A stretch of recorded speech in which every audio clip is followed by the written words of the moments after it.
In a previous episode, we talked about one of the most important sets of people at your board game cafe, the staff. And in this episode of How to Snakes, we're going to talk about the other most important group of people, your customers.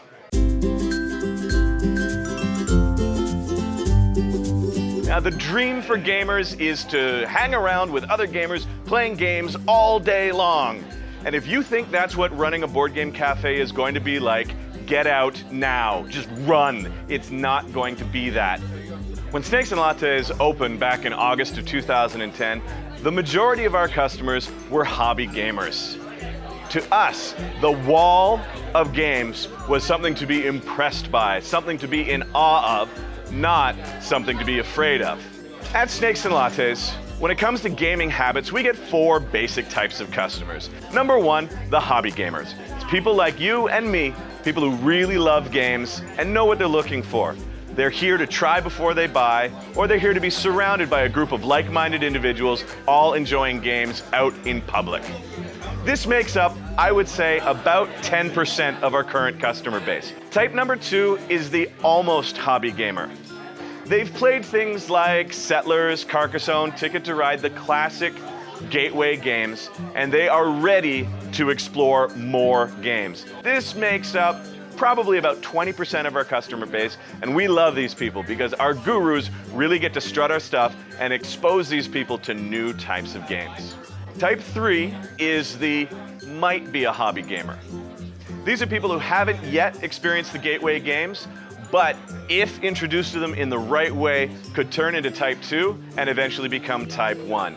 This is a major chunk of our population. Probably about 30% of our customers are these people. These take a lot of work and a gentle hand. Evangelizing the hobby is tricky. We've got to expose people to it in a positive way without beating them over the head with the idea that games are actually fun.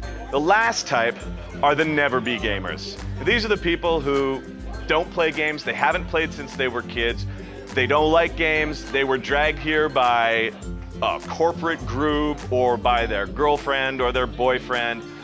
They're just not into what we do here. These people are probably only going to want to play the stuff they already know, Monopoly, Taboo, that sort of thing. The problem with Group 4 is it can be hard to spot them, and they can be a big waste of time for your gurus. If they come to you and say, yeah, recommend for me a game, but they know in their heart of hearts that they're not going to want to play anything, you're just wasting your time trying to pitch them all the great games that you know and love. Each type of gamer comes with its own rewards and challenges, and the faster your game gurus can identify which type they're dealing with, the less time is going to be wasted and the better experience everybody at your cafe is going to have.